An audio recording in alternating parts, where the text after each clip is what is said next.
शंकर जी के पास हर प्रकार की दवाई है, क्योंकि वो वैद्यनाथ है। हर प्रकार की औषधि मेरे बाबा के पास है, शंकर जी के पास है। वो वैद्यनाथ है। अगर आपको हमारा चैनल पर बताया गया ज्ञान आपको अच्छा लगता है तो चैनल को सब्सक्राइब कर लें और एक कमेंट अवश्य लिखें, हमें प्रोत्साहन मिलता है। तो शंकर जी के पास प्रत्येक जीव की दवाई है, हर प्रकार की दवाई। आत्मत्वेन शिवस्यासौ शिव सायुज्य मापनुयात अति स्वल्पतरायु श्रीर्भूतेशांशाधिपोऽपि यः स तु राजाहं सिमिति वादिनं हन्ति सान्वयं कर्तापि सर्वलोकानां कषैश्वर्यवान्पि शिवः शिवोऽहं समिति वादिनं यं च कंचन आत्मना सह तादात्मय भागिनं कुरुते वृषम। चाहे कोई अहंकारी भी है, जिसके पास अहंकार के सिवा कुछ है ही नहीं, उसके पास ऐसा कुछ है ही नहीं कि वह अहंकार करे। मरने वाला है, मृत्यु पास खड़ी है, धन धान्य से भी निर्धन है, फिर भी अहंकार करता है। स्वयं को महाज्ञानी समझता है कि मैं महापंडित हूं, मेरे जैसा ज्ञानी इस विश्व में कोई दूसरा नहीं है, यानी अभिमानी। आज हम संसार में बहुत से ऐसे जीव देखते हैं जिनके पास कुछ विशेष कृपा नहीं है, लेकिन अहंकार उनका बहुत बड़ा हुआ है। अहंकारी तत्व पूर्णतया जागृत है। तो ऐसे लोगों का भी शंकर जी संहार करते हैं।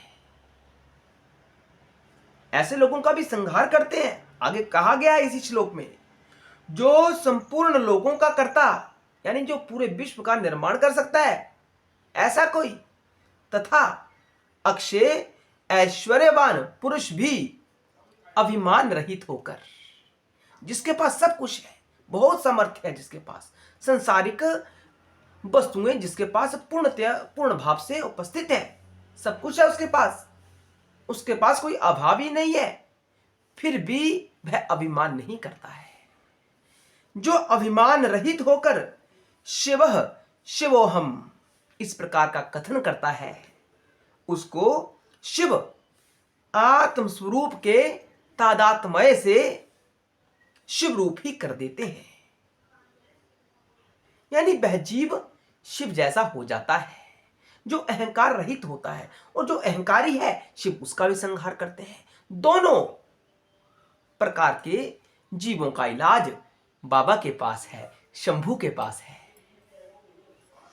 उसे करना क्या? दोनों को शिव रूप से अपनी आत्मा में ध्यान करना है। बस अपनी आत्मा में निरंतर ध्यान करो, अपनी आत्मा में शिव रूप का ध्यान करो। ऐसा करने से हमारा कल्याण होगा, जीव का कल्याण होगा। यह परम सत्य है, अंतिम सत्य है।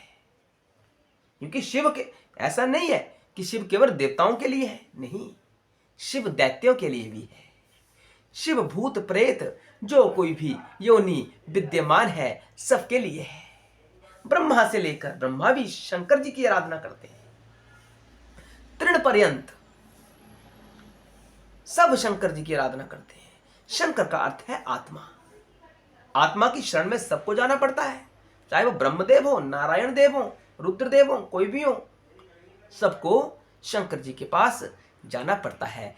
क्योंकि आत्मा से ही सब उत्पन्न होता है, आत्मा का ज्ञान ही सर्वोपरि होता है। जो आत्मा की बात ही नहीं करता, देवत्व को यानी परम शक्ति को व्यक्तित्व बनाकर हमारे सामने प्रस्तुत करता है। हमें ऐसा ज्ञान नहीं सुनना चाहिए, वह व्यक्तित्व नहीं है, वह तत्व है, पूर्ण तत्व, अंतिम तत्व, जहां से सब तत्वों का आविर्भाव होता है, वह पूर्ण तत्व होता है, हमें उन्हीं की शरण में जाना चाहिए। तो शिव किसी को छोड़ते नहीं है, चाहे आप गलत हो आप सही हो, सब शंकर जी के शरणागत है। केवल शंकर जी का ध्यान कर लो, अपनी आत्मा में शिव रूप का, मानो कैलाश पर बैठा शिव और यहाँ बैठा यह जीव, एकत्व की भावना करो कि वही मैं हूं, वही मैं शंकर हूं, उसी का रूप हूं। थोड़ा मैं भूला हुआ हूं, मैं जीव हो गया हूं। जीव भाव ही हमें उस शंकर से भिन्न करता है, भिन्न वास्तव में नहीं होता है। हमें ऐसा लगता है कि कोई सत्ता दूसरी है जो इस ब्रह्मांड को चला रही है, जो परम सत्ता है। हमारा उनसे कोई नाता नहीं है, हम हमें वो देने वाले हैं नहीं। तुम वही हो, लेकिन माया का आवरण है, भूल गए हो, सत्य को भूल चुके हो। जो शंकर जी की शरणागत अहंकार को त्याग कर आता है, शिव उसका भी कल्याण करते हैं। जो अभिमान युक्त होकर शंकर जी की आराधना करता है, शंकर उसका भी संहार करते हैं। रावण, शंकर जी की रावण के ऊपर कितनी कृपा थी हम सभी जानते हैं। जो शंकर जी के शरणागत गया उसे मुक्ति अवश्य प्राप्त हुई। इसीलिए मैं अपने दर्शकों से भी कहना चाहता हूं कि शंकर जी के शरणागत हो जाओ, समय रहते शरणागत हो जाओ। शिव गीता का पाठ चल रहा है, इसलिए आप भागी बने, अवश्य सुने, सभी वीडियो देखें, आपका आध्यात्मिक विकास होगा। और कमेंट अवश्य करें। आप कमेंट नहीं करते हो, कमेंट करते हो। कुछ लोग तो ऐसा कमेंट कर रहे हैं कि ये गलत ज्ञान है। नहीं, ये सत्य रूपेण, यही सत्य ज्ञान है जो सत्य में स्थित कर देगा। जीव इस ज्ञान के करीब नहीं आता है, दूर भागता है, क्योंकि इच्छा ही नहीं है। अभी शंकर जी की इच्छा ही नहीं है। बताया गया है, कोटि जन्मार्जित है पुण्य है शिवे भक्ति प्रजायते। करोड़ों जन्मों के पुण्य जब उदित होते हैं, तब कहीं शंकर में भक्ति मिलती है। और आपके पुण्य अभी जागृत ही नहीं हुए और आपके सामने वीडियो आ गया है, तो इसके दो संकेत हैं। या तो उस वीडियो को आप देख नहीं रहे क्योंकि आपके पूर्व जन्मों के कृत्य जो पुण्य है वह जागृत नहीं हुए। दूसरा कारण है कि आपके जागृत हो गए हैं। अगर आपको यह ज्ञान अच्छा लग रहा है, यह परम ज्ञान है, अंतिम। आप कोई भी ग्रंथ पढ़ लो, आपको सारांश रूप में यही ज्ञान प्राप्त होगा जो इस चैनल के ऊपर बताया जा रहा है। क्योंकि जो ज्ञान आत्मज्ञान होता है, जिसका संबंध आत्मा से होता है, वही सत्य ज्ञान होता है। अन्य सब कथाएं अगर तत्व की दृष्टि से ना समझी जाएं तो वह कहानियां ही रह जाती हैं, वह आपके जीवन में प्रभाव नहीं छोड़ पाती। तत्व से समझो कि शिव क्या है, तत्व से जानो नारायण क्या है, तत्व से जानो ब्रह्मदेव क्या है, तत्व से जानो रुद्रदेव क्या है, तत्व से जानो ये स्वर्ग वाले देवता कौन है। तत्व से जानने पर हमारा आध्यात्मिक विकास होता है। अगर हम इसे कहानियों की भांति अपने जीवन में धारण करेंगे तो लाभ होने वाला नहीं है। तत्व को समझो।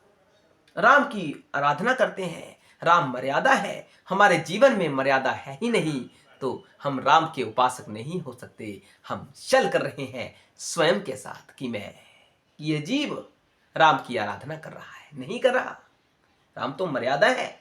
अगर आप राम के आराधक होते, राम की आराधना करते होते, तो रामत्व आपके जीवन में जागृत होता, मर्यादा आपके जीवन में कूट कूट कर भरी होती। आपकी स्थिति को हम नहीं जानते, अपनी स्थिति को आप स्वयं जानते हैं कि आपका स्तर क्या है, आप मर्यादित है या नहीं, आप अपने से बड़ों के साथ कैसे बात कर रहे हैं, आपको स्वयं पता है।